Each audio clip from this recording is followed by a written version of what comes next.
A paz de Deus, de nosso Salvador, Jesus Cristo a todos.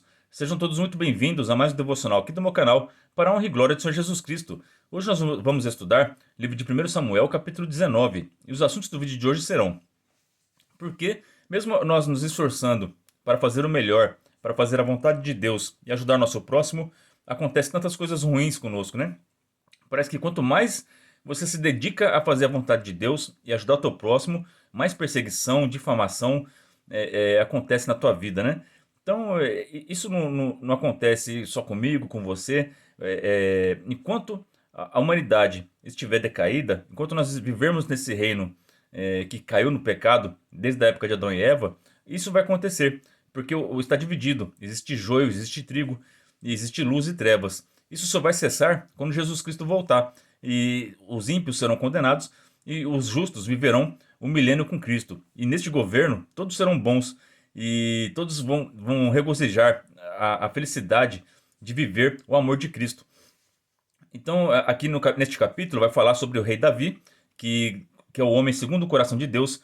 Ele estava o tempo todo tentando ajudar o seu povo, lutando contra os filisteus, dando vitória para eles. Tentava ajudar o rei Saul. Ele fazia de tudo para agradar o seu rei, e mesmo assim, o rei Saul tentava matar o Davi, por inveja, né? Então, isso tem vários relatos na Bíblia sobre isso. Caim e Abel. O Abel não fez nada para o Caim, não prejudicou ele nada, não falou nada contra ele. Ele só servia a Deus e a sua oferta era aceita. E o Caim tinha inveja disso. E por ter inveja, ele alimentou esse sentimento que se transformou em ódio. E aí ele cometeu o pecado de assassinato, né? Foi o primeiro assassinato da terra. Então sempre vai ter alguém que vai estar incomodado com as boas ações que você pratica. Amém? Você não precisa fazer nada para ela. Só de você ser uma pessoa boa já o incomoda, porque a luz incomoda as trevas, né? Então, até a volta de Jesus Cristo será assim. Não vai ser diferente na nossa vida. Amém? Então, o outro assunto vai ser que, mesmo com essas perseguições, com essas difamações, Deus sempre vai colocar alguém no seu caminho para te ajudar. Amém? Nós vamos ver que o rei Saul ele vai tentar matar o rei Davi, e Deus vai usar do filho de Saul, o Jonatas, e vai usar da esposa do Davi, a Mical, para protegê-lo e dar caminho de escape. Então Deus ele sempre vai dar um escape para aqueles que são seus. Então não tema o inimigo, continue fazendo bem, continue plantando amor, porque quando as coisas apertarem, que o inimigo quiser te prejudicar, Deus vai te ajudar, ele vai mandar uma solução. Ele vai mandar uma pessoa para te dar uma força. E você vai sair dessa provação mais fortalecido ainda. E o seu inimigo será envergonhado. Isso vai ficar bem claro aqui na história do Davi e do rei Saul. Amém? Então vamos começar esse estudo com a ajuda de Deus. Aguie seu bom espírito, em nome do Senhor Jesus. Verso 1. E falou Saul a Jonatas, seu filho, e a todos os seus servos, para que matassem a Davi. Porém, Jonatas, filho de Saul, estava muito afeiçoado a Davi. E Jonatas o anunciou a Davi, dizendo: Meu pai Saul procura matar-te, pelo que agora guarda-te pela manhã e fica-te em oculto e esconda-te. Então aqui o Jonatas, homem de Deus, ele viu a ameaça à vida do Davi e ele achou isso injusto, porque ele viu que o Davi, ele amava o Saul, ele amava o reino, ele fazia de tudo para ajudar Israel, né?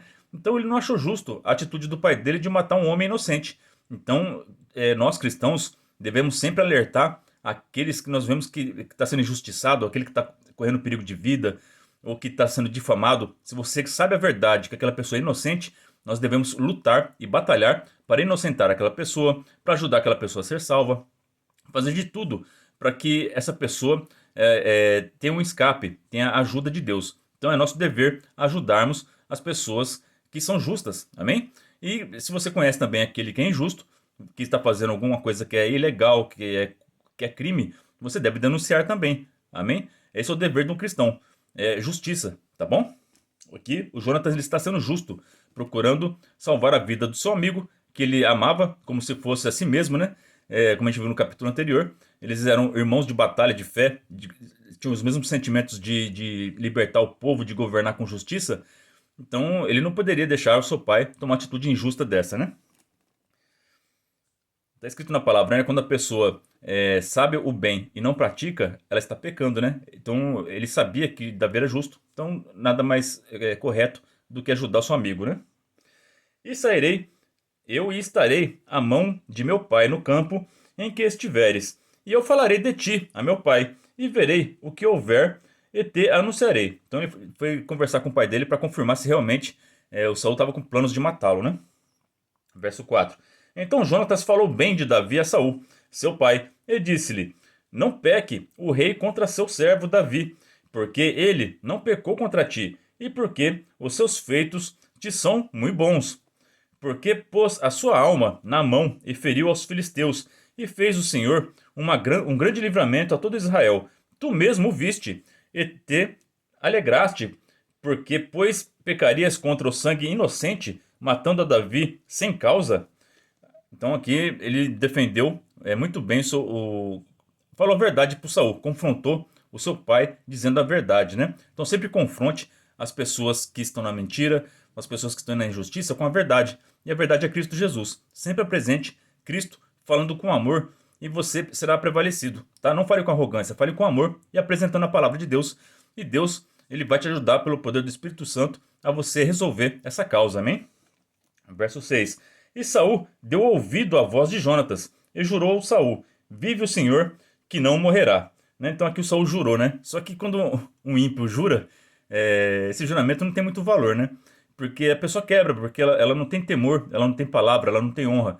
Nós vimos o rei Saul cometendo vários erros, e aqui ele vai cometer mais um. Aqui ele jurou em nome do Senhor que não iria tentar matar o Davi mais, né? Só que a gente vai ver que nos próximos versos aqui ele já vai tentar matar novamente. Então tem pessoas que prometem, mas é da boca para fora. Mas no seu coração está cheio de maldade, está maquinando o mal o tempo todo. Então ela não consegue, mesmo que nesse momento aqui, ele escutando a voz do seu filho, ele entendeu que o Davi era justo, ele sabia disso, só que a inveja, o sentimento de raiva era maior do que a justiça que o Jonatas pregou para ele. Então tem pessoas que são dominadas pela raiva e pelo ódio, e são dominadas por esse sentimento. E as suas ações vão ser sempre tomadas pelo sentimento de inveja, de raiva, e até o fim de seus dias, né? E Jonatas chamou a Davi e contou-lhe todas estas palavras. E Jonatas levou Davi a Saul e esteve perante ele como dantes. E tornou a haver guerra, e saiu Davi e pelejou contra os filisteus, e feriu-os de grande ferida, e fugiram diante dele. Porém, o espírito mau da parte do Senhor se tornou sobre Saul, estando ele assentado em sua cama, em sua casa, e tendo na mão a sua lança, e tangendo Davi com a mão o instrumento de música. Então ele prometeu que não ia mais tentar matar o Davi, só que quando Davi derrotou novamente os filisteus, aquele sentimento de inveja voltou de novo, né? Então, esse espírito enviado da parte do Senhor, a gente já falou isso em outros capítulos, teve vários motivos de Deus enviar esse espírito mal sobre ele. Né? Primeiro porque ele perdeu o Espírito Santo de Deus. O Espírito Santo de Deus saiu dele. Né? E ele ficou com espaço, coração vazio, o mal toma conta. Né? A casa vazia é a oficina do diabo. Né? Então, esse foi um dos motivos. Outro é porque Deus tomou dessa atitude para atrair Davi para a família real. Né? Porque quando ele estava tomado pelo espírito mal, o Davi tocava harpa e os servos do Saul mandaram buscar o Davi e ele entrou na família real. Então aqui Deus estava trazendo ele para próximo da coroa, né? Porque Deus já tinha o plano de colocar a coroa sobre a cabeça de Davi, né? Deus já tinha rejeitado Saul.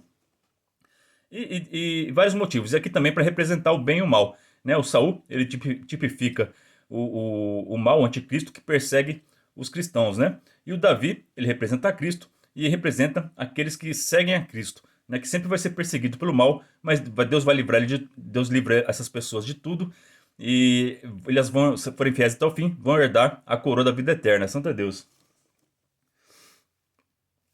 Verso 10. E procurava Saul encravar a Davi na parede, porém ele se desviou de diante de Saul, e, o qual feriu com a lança a parede. Então fugiu Davi e escapou naquela mesma noite. Santo é Jesus Cristo. Então vai ter dia que vai ser perseguição, vai ter dia que a gente vai ter que fugir, vai ter dia que a gente vai ter que se esconder, né? O anticristo está chegando aí. Tem pessoas que pregam que vai ser o arrebatamento antes da tribulação, mas eu creio pela palavra que a gente vai ver o anticristo aparecer, que vai ter os momentos de perseguição e que vai ter o momento que a gente vai ter que fugir, porque é isso que está escrito na Bíblia, né? E só que Deus vai guardar a gente, vai guardar os fiéis. Amém? Então não tema. Está chegando o tempo, tem tempo que é tempo de fugir. Eclesiastes capítulo 3. Há um tempo determinado por Deus para todas as coisas. Há tempo de fugir, mas vai ter o tempo de nós reinarmos com Cristo. Tá bom? Então confia no teu Senhor. Ele sabe o que está fazendo. E aqui nós vamos ver que mesmo o Saul tentando matar o Davi, Deus livrou ele da lança do Saul. E agora Deus vai usar, já usou do Jonatas para interceder por ele, para proteger ele do Saul, e agora vai usar da Mical para dar fuga para o Davi, né? Então Deus sempre vai preparar pessoas boas para te ajudar na sua jornada, tá bom? Porém Saul mandou mensageiros à casa de Davi, que o guardassem e o matassem pela manhã. Do que Mical, sua mulher, avisou Davi, dizendo: se não salvares a tua vida, esta noite, amanhã te matarão. Então Mical, esposa de Davi, muito amava seu marido, ela não ia permitir que o pai dela matasse o Davi, né? Então ela já avisou o seu marido que era para ele fugir, porque se ele permanecesse na casa de Saul, certamente morreria, né? Verso 12. Então Mical desceu a Davi por uma janela, e ele se foi, e fugiu e escapou. E Mical tomou uma estátua e a deixou na cama, e pôs-lhe à cabeceira uma pele de cabra, e a cobriu com uma coberta. Ela colocou uma estátua lá na cama do Davi, como se fosse o Davi que estivesse dormindo ali, né? E mandando Saul mensageiros que trouxessem a Davi, ela disse: está doente. Então Saul mandou mensageiros que viessem a Davi, dizendo: trazei-mo na cama para que eu mate. Vindo, pois, os mensageiros, eis que estava a estátua na cama e a pele de cabra à sua cabeceira. Então disse Saul a Mical: por que assim me enganaste e deixaste ir escapar o meu inimigo? E disse Mical a Saul: porque ele me disse: Deus, deixa-me ir, porque hei de eu matar-te. Então aqui ela para não receber castigo, punição do Saul, ela falou assim: olha, o Davi, ele fugiu porque ele me ameaçou que se eu não deixasse ele fugir, se eu não fizesse assim, ele iria me matar, né? Então ela estava contando essa mentira para proteger o marido dela, né? E também porque ela estava com medo do que o Saul era capaz de fazer com ela. Então, a gente com medo, a gente é capaz de fazer coisas desesperadas, né? Foi o caso aqui dela, né? Ela tomou essa atitude de contar essa mentira para o rei Saul, porque ela estava com medo de ser punida ou até ser morta pelo Saul, porque ela sabia do que o pai dela era capaz de fazer, né? Então disse, aqui, perdão, verso 18. Assim Davi fugiu e escapou, e veio a Samuel, a Ramá. Ele participou tudo quanto Saul lhe fizera. E foram ele e Samuel e ficaram em Naiote. Esse verso 18 aqui é importante demais. Quando você é perseguido, quando difamarem você, ou quando te agredirem verbalmente ou fisicamente, procure ajuda. Amém? Aqui, o Davi, ele foi procurar Samuel, que era um homem de Deus. Então procure um homem de Deus para ele te confessar, para você confessar tudo que está acontecendo, desabafar, para você colocar a situação que você está passando, para você receber ajuda de uma pessoa que já tem mais experiência com Deus. Mas principalmente nas suas orações de noite, confessa tudo ao Senhor, deposita tudo aos pés dele e ele vai te dar proteção. O Davi procurou proteção com um homem de Deus. Então procure proteção na igreja, procure proteção dos homens de Deus, da sua família, das pessoas que te amam. E você vai receber a proteção de Deus e daqueles que te amam, que servem a Deus aqui na terra. Amém? E o anunciaram a Saul, dizendo: eis que Davi está em Naiote, em Ramá. Então enviou Saul mensageiros para trazerem a Davi, os quais viram uma congregação de profetas, profetizando, onde estava Samuel, que nesse dia sobre eles, e o Espírito Santo veio sobre os mensageiros de Saul, e também profetizaram. E avisado disto Saul, enviou outros mensageiros, e também estes profetizaram. Então enviou Saul ainda terceiros mensageiros, os quais também profetizaram. Então o Saul mandou mensageiros para procurar o Davi, e quando eles chegavam lá, estava tendo uma congregação de profetas, santo Deus. Então os dons de Deus estavam se manifestando naquele lugar, porque ali tinha um homem de Deus, ali tinha Samuel, e além do Samuel tinha outros profetas, uma multidão deles, todos reunidos na mesma comunhão, buscando ao Senhor, e Deus encheu aquele lugar do Espírito de Deus. Então toda vez que os mensageiros iam lá para procurar o Davi, eles não conseguiam achar eles, porque eles se rendiam ao poder do Espírito Santo. e começavam a profetizar também. E eles já esqueciam a missão que o Saul dava para eles e começavam a profetizar e dar glória a Deus lá. E voltava falando assim: ó, a gente não conseguiu achar o Davi nem Samuel lá não, porque a gente chegou lá e começamos a profetizar e a presença de Deus estava maravilhosa lá.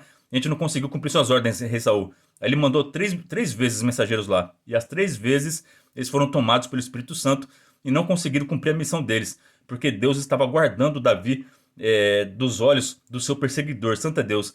O nosso perseguidor não vai nos encontrar, porque nós estamos escondidos no esconderijo do Altíssimo. Santo é Deus. O nosso Deus, ele nos acampa, Santo é Deus, de anjos ao nosso derredor. Santo é Deus. Nosso Deus, ele nos guarda debaixo das suas asas. Santo é Deus. Nós somos protegidos por ele. Então vocês estão refugiados em Cristo. Vocês estão guardados pelo Senhor dos Exércitos. Não há o que temer, porque o teu inimigo não vai te encontrar, porque o Espírito de Deus está dentro de você, porque você foi no lugar certo, você foi buscar o Senhor, amém? Então foi também ele mesmo a Ramá e chegou ao poço grande que estava em Soel, e perguntando disse: onde estão Samuel e Davi? E disseram-lhe: eis que estão em Naiote, em Ramá. Então foi para Naiote em Ramá, e o mesmo Espírito de Deus veio sobre ele e ia profetizando até chegar a Naiote em Ramá. E ele também despiu seus vestidos, e ele também profetizou diante de Samuel, e esteve nu por todo aquele dia e toda aquela noite. Pelo que se diz: está também Saul entre os profetas? Santo é Deus. Então aqui o perseguidor viu que os mensageiros não tinham conseguido cumprir sua missão, ele mesmo foi matar o Davi, né? E chegando lá na cidade de Naiote, o Espírito de Deus tomou o rei Saul e também começou a profetizar, e a presença de Deus foi tão forte nele que ele tirou todas as suas vestes e caiu prostrado diante de Deus e começou a profetizar a noite toda lá e não conseguiu, ele esqueceu totalmente a missão, o que ele foi fazer lá. Então o teu perseguidor vai chegar um momento que ele vai reconhecer que Deus está com você, que ele vai perder essa obsessão de te perseguir, porque o Senhor vai fazer ele esquecer disso, tá bom? Eles não vão te enxergar, não vão mais te enxergar, eles vão perder o foco de você, e eles vão começar a perseguir outra pessoa, ou vão se arrepender e vão cair profetizando que nem o Saul aqui. O Saul se arrependeu nesse dia, né? Mas depois ele vai continuar perseguindo. Mas Deus é poderoso na sua vida para fazer essas pessoas que estão te perseguindo se arrependerem, ou ele pode fazer essas pessoas se desviarem de você, e se chegar até o extremo de levar essas pessoas à sepultura. Porque eu já vi muitos testemunhos de mulheres que eram espancadas pelo marido, que foram se refugiar em Cristo, e nas suas orações, Deus ouviu as orações dela, e elas oravam com amor, pedindo para Deus livrar desses maridos perseguidores, e que ele se arrependesse, que ele voltasse a servir ao Senhor. Mas as pessoas, pelo seu coração endurecido, não aceitavam a Cristo, e Deus precisou recolher essas pessoas para dar paz às servas de Deus, né? E já vi várias vezes, até no canal aqui tem uma playlist, Milagres e Testemunhos. Assistam lá para vocês verem o tanto de exemplo que tem de pessoas que estavam sendo assaltadas, as pessoas começam a orar e Deus faz o assaltante cair duro no chão, né? Santo é Deus. Então Deus, ele é poderoso para te livrar dos seus perseguidores, amém? Então apenas se refugie em Cristo e você vai ver o Deus operar na sua vida e os milagres de Deus acontecer, amém? Essa é a palavra para nós hoje. Que Deus abençoe a vida de todos vocês. Ora a Deus por mim e pela minha família, e que Deus seja sempre hoje eternamente louvado, em nome de Jesus Cristo, que vive e reina para todo sempre, amém.